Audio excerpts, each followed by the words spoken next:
ఓం శుక్లాంబరధరం విష్ణుం శశవర్ణం చతుర్భుజం ప్రసన్నవదనం ధ్యాయేత్ సర్వవిఘ్నోపశాంతయే.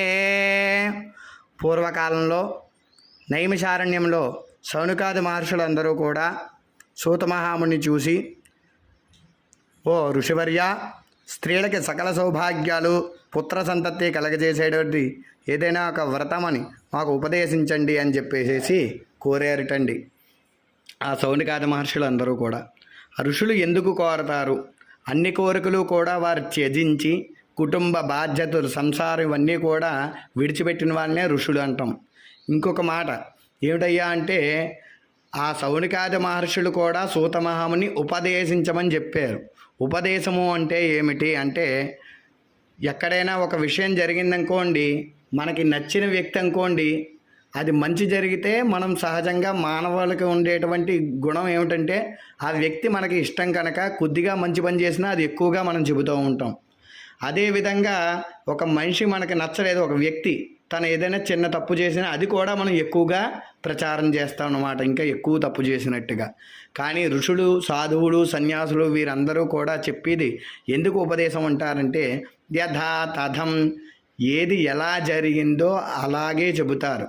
అర్థమే కాదు, కనీసం అక్షరం కూడా మారిపోకుండా పొల్లిపోకుండా చెబుతారు. కాబట్టి వాళ్ళు చెప్పేదాన్ని మాత్రమే ఉపదేశం అని అంటారన్నమాట. అందువల్ల అలా ఉపదేశించమని కోరడం చేత వెంటనే సూతుల వారు చెబుతున్నారు, నాయనా, ఒకానొక సందర్భంలో మీరు ఏ విధంగా అయితే ప్రశ్న చేశారో అదేవిధంగా కైలాస పర్వతం మీద పార్వతీ పరమేశ్వరులు ఇరువురు కూడా బంగారు సింహాసనం మీద కూర్చుని ఉండగా పార్వతీదేవి జనులందరికీ కూడా మేలు చేయి గోరినదై, నాథ, ఏ వ్రతము చేస్తే భూలోకవాసులు సుఖ సంతోషాలు ఆనందాలతో సంతానంతో భాసిల్లుతారో అటువంటి వ్రతం ఉపదేశించమని చెప్పి కోరిందిటండి. వెంటనే ఆ సర్వమంగళ అయినటువంటి అమ్మవారి యొక్క మాట విన్నటువంటి పరమేశ్వరుడు చెబుతున్నాడు, కాత్యాయిని సర్వ సౌభాగ్యాలు కలగజేసేటువంటి యొక్క వ్రతం ఉన్నది.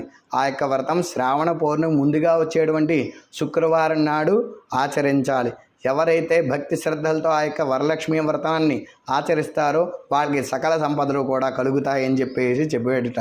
వెంటనే అమ్మవారు అడిగిందిట, నాథ, వరలక్ష్మి అనగా ఏమి? ఏ రూపాన్ని పూజించాలి? ఆ విధి విధానం ఏమిటి? గతంలో ఎవరైనా ఈ యొక్క పూజా కార్యక్రమం చేసి ఆ యొక్క ఫలితాన్ని పొందిన వారు ఉన్నారా? ఈ యొక్క వరలక్ష్మి వ్రతం గురించి నాకు సవిస్తరంగా చెప్పవలేను అని చెప్పేసి మళ్ళీ పరమేశ్వరుణ్ణి కోరిందిట.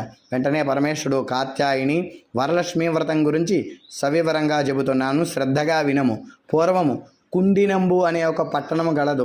ఆ పట్టణం అంతా కూడా బంగారు ప్రాకారంతోనూ బంగారు గోడలు గల ఇండ్లతోనూ కూడి ఉండెను. అక్కడికి వచ్చినటువంటి మునీశ్వరుడు ఏమిటి, ఏదైనా ఒక పట్టణానికి వెళ్తే కొంతమంది ధనవంతులు, కొంతమంది దరిద్రులు ఇలాగా ఉంటారు కదా. ఇక్కడ అందరూ కూడా సమానత్వం, సమభావన ఏమిటి, వీరందరూ కూడా ఇలా ఉన్నారు, అందరూ ఐశ్వర్యవంతులే, ఎలా భాసిల్లుతున్నారు అని చెప్పేసి ఆశ్చర్యపోయారటండి.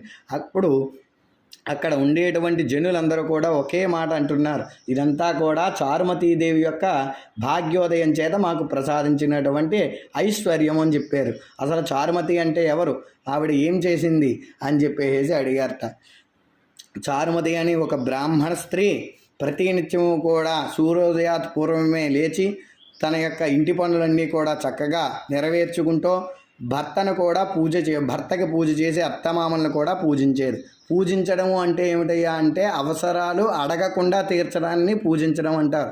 అంతేకాని పువ్వులు అక్షతలు వేసేయడం పూజ కాదు, మనుషులకి చేసేది. అంటే భర్త నాకు ఇది ఈ సమయానికి ఇది కావాలి, ఇది తినాలి, ఇది తాగాలి, ఇలా ఉండాలి అని అనుకున్నప్పుడు ఆయన నోటి నుంచి ఇది అని కోరిక రాకుండానే మనం నెరవేర్చేయడమే పూజ. అందుకనే దేవతలకు చేసేది పూజ అంటారు. ఎందుకంటే దేవుడు మనతో మాట్లాడు, మనమే కాళ్ళు కడిగేస్తున్నాం, మనమే చేతులు కడిగేస్తాం, మనమే ఆచమనం చేస్తాం, మనమే వస్త్రాలు ఇచ్చేస్తున్నాం, మనమే యజ్ఞోపేతం, మనమే గంధం, మనమే పుష్పం, ఇవన్నీ కూడా మనమే సమర్పిస్తాం. అంటే ఆయన మాట్లాడకుండా ఇచ్చేస్తున్నాం కాబట్టి దీన్ని పూజ అంటారు. అదేవిధంగా భర్త, అత్తామామలు కూడా వాళ్ళకి ఏం కావాలో కోరుకోకుండానే అన్నీ కూడా ఈవిడ సమకూరుస్తోంది. అందుకని ఆ చారుమతీదేవి పూజ చేసింది అనడానికి ఉద్దేశం అదనమాట. అయితే ఇలా ఉండగా ఆవిడ యొక్క పాతివ్రత్యాన్ని అమ్మవారు ఎంతోగానో మెచ్చుకుని ఒకానొక సందర్భంలో ఆవిడ యొక్క స్వప్నంలో ప్రత్యక్షమయ్యి ఆ స్వప్నంలో చెబుతుంట, ఓ చారుమతి, నేను మహాలక్ష్మి అమ్మవారిని, నీకు వరములు ఇవ్వడానికి వచ్చేటువంటి వరలక్ష్మీదేవిగా నన్ను కొలిచిన ఎడల శ్రావణమాసం పౌర్ణమికి ముందుగా వచ్చేడు శుక్రవారం నాడు నన్ను యథోచితంగా నీవు పూజించినట్టయితే అనేక సంపదలు కలుగుతాయి అని చెప్పేసి ఆ యొక్క అమ్మవారు చెప్పిందిట. అమ్మవారు వచ్చినా కూడా నేరుగా వరాలు ఇవ్వలేదు. ఎందుకంటే కర్మ అంటే ప్రతిదీ కూడా మనం పని చేసే మనం ఆశించాలి. ఏదీ చేయకుండా భగవంతుడు అన్నీ ఇచ్చేయాలంటే ఎప్పుడూ కూడా ఎవరి వల్ల కాదు. మనకి ఇదే విధంగా సత్యనారాయణ స్వామి వారి వ్రతంలో కూడా వృద్ధ బ్రాహ్మడికి విష్ణుమూర్తి వచ్చి సత్యనారాయణ వ్రతాన్ని ఉపదేశించాడంటారు. వచ్చిన వాడే విష్ణుమూర్తి అయినప్పుడు ఆయన దరిద్రం పోగొట్టేసి ఇలా వరాలు ఇవ్వచ్చు కదా. ఎందుకు వ్రతం గురించి చెప్పి అది చేసేక ఫలితం ఇచ్చాడంటే కర్మ అంటే మనం చేసే భగవంతుడినే సరే మనం కోరాలి, కానీ మనం ఏదీ చేయకుండా భగవంతుడినే కోరడం అనేటువంటిది సరైనది కాదు అని ఈ యొక్క వ్రతాల వల్ల మనకి తెలియాలన్నమాట. ఆ విధంగా అమ్మవారు కలలో చెప్పడము, వెంటనే చారుమతీదేవి నమస్తే లోక జనని నమస్తే పుణ్యమూర్తయే నమస్తే త్రిజగద్వంద్యే విష్ణు వక్షస్థలాలయే అని ప్రార్థన చేసి, అమ్మా నీ యొక్క భాగ్యోదయం చేతే కదా జనులు ధన్యులుగాను విద్వాంసులుగాను భాసిల్లుతో ఉన్నారు.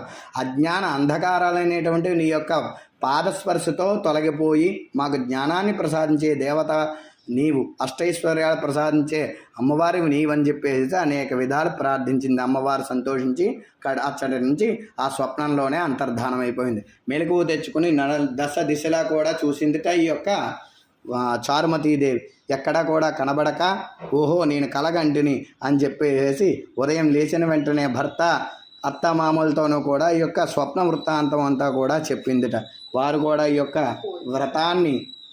వ్రత కథనంతా ఈ యొక్క చారుమతీదేవి చెప్పినటువంటి విషయాన్నంతటినీ కూడా విని, ఇది భగవంతుడి యొక్క అనుగ్రహం వల్లే నీకు ఈ విధంగా స్వప్నం వచ్చింది. ఖచ్చితంగా శ్రావణ మాస పౌర్ణమికి ముందుగా వచ్చేటువంటి శుక్రవారం నాడు నీవు ఆ యొక్క అమ్మవారిని అర్చించని చెప్పేసి ఆ భర్త అత్తామామలు చెప్పడం, అదేవిధంగా ఈ యొక్క విషయాన్ని ఇరుగుబారు వారితో కూడా పంచుకుని చారుమతీదేవి పలానా రోజు మనం అందరం కూడా వ్రతం చేయాలని చెప్పేసి ఇరుగు పొరుగు వారికి కూడా చెప్పిందిటండి. వెంటనే వారు ఆ రోజు ఎప్పుడు వస్తుంది, అమ్మవారిని ఎప్పుడు అర్చించాలా అని ఎదురు చూస్తూ ఉన్నారు. వారి భాగ్యోదయం చేత శ్రావణ పౌర్ణమి ముందుగా వచ్చేటువంటి శుక్రవారం రానే వచ్చింది. ఈ రోజే కదా అమ్మవారు ఉపదేశించిన రోజు అని చెప్పి ఉదయం మేల్కొని వారి యొక్క నిత్యకృత్యాలన్నీ కూడా పూర్తి చేసుకుని ఆ చారుమతి ఉండేటువంటి గృహం వద్దకు వచ్చి అచ్చట ఒక గోమయం చేత అలికి అష్టదపద్మం ఏర్పరిచి దాని మీద కలశం ఏర్పరిచి అమ్మవారి యొక్క ప్రతిమని ఏర్పరచుకుని శ్రీ సూక్త విధానంగా ధ్యాన ఆవాహనాది షోడశోపచార పూజలు కూడా గావించి అనేక భక్ష్యాలు భోజ్యాలు అన్నింటినీ కూడా నైవేద్యం గావించారు. నైవేద్యం గావించి 9 సూత్రములు గలటువంటి తోరాన్ని అమ్మవారి దగ్గర ఉంచి ఆ యొక్క తోరానికి కూడా పూజ చేసుకుని 3 ప్రదక్షిణాలు చేశారటండి. ఒక ప్రదక్షిణం చేసిన వెంటనే కాళ్ళయందు గల్లు గల్లు అనే ఒక శబ్దం కలిగి గజ్జెలు మొదలైన ఆభరణాలు ప్రాప్తించాయట అందరు స్త్రీలకి కూడా. అందరూ కూడా పరమానందం చెంది వరలక్ష్మి అమ్మవారిని మిక్కిలి పొగుడుతో మరొక ప్రదక్షిణం చేశారటండి. చేతుల యందు దగద్దమానీయంగా గాజులు మొదలైన దివ్యమైన ఆభరణాలన్నీ కూడా ఏర్పాటుపడ్డాయట. ఇంకా పరమానందం చెంది 3వ ప్రదక్షిణం చేశారట. 3వ ప్రదక్షిణం గావించిన వెంటనే రాధ గాజ తొరగ వస్తు వాహనాలన్నీ కూడా అందరి స్త్రీలకి కూడా సమకూరి, అదేవిధంగా వారి ఇండ్ల నుంచి ఈ యొక్క చారుమతి గృహం దగ్గరికి ఆ రథములన్నీ కూడా వారిని తీసుకువెళ్ళడానికి వేచి ఉన్నాయటండి. ఆ విధంగా ఈ యొక్క వ్రతం అంతా కూడా పూర్తి చేసుకుని బ్రాహ్మణోత్తరం వాయదానం ఇచ్చి దక్షిణతాంబూలాలు ఇచ్చి ఆశీర్వచనం పొంది వారి యొక్క అమ్మవారి యొక్క ప్రసాదాన్ని స్వీకరించి వారి ఇండ్లకు వెళ్ళిపోతూ అనుకున్నారట. ఓహో చారుమతీదేవి భాగ్యోదయం చేతనే కదా మనకి ఈ యొక్క వ్రతం గురించి తెలిసింది. ఆవిడ నిస్వార్థంగా మన అందరికీ కూడా ఈ యొక్క వ్రతం గురించి చెప్పి అందరి చేత కూడా చేయించి అందరూ కూడా ఆయురారోగ్య అష్టైశ్వర్యాలతో తొలతూగేలాగా చేసింది. ఆవిడే కనుక స్వార్థంగా ఆవిడ ఒకరితే కనుక చేసుకుంటే ఆవిడ ఒకరితే ఐశ్వర్యవంతురాలు అవుదును. కానీ ఆవిడ అలా ఆలోచించకుండా అందరి చేత చేయించి అందరినీ కూడా ఐశ్వర్యవంతులు గావించింది కనుక మనం కూడా మన యొక్క ఆడబిడ్డల చేత ఈ యొక్క వ్రతాన్ని పూజల్ని ప్రతి ఏటా కూడా చేయించాలి అని మిక్కిలి పొగుడుతో ఆ చారుమతీదేవిని వరలక్ష్మీదేవిని పొగుడుతో వారి ఇంట్లకి వెళ్ళారు. ఈ విధంగా ఓ కాత్యాయని వరలక్ష్మీ వ్రతం ఎవరైతే ఆచరిస్తారో వారికి సిరి సంపదలన్నీ కూడా సంప్రాప్తిస్తాయని చెప్పేసి ఆ యొక్క పరమేశ్వరుడు పార్వతీదేవికి చెప్పేటండి.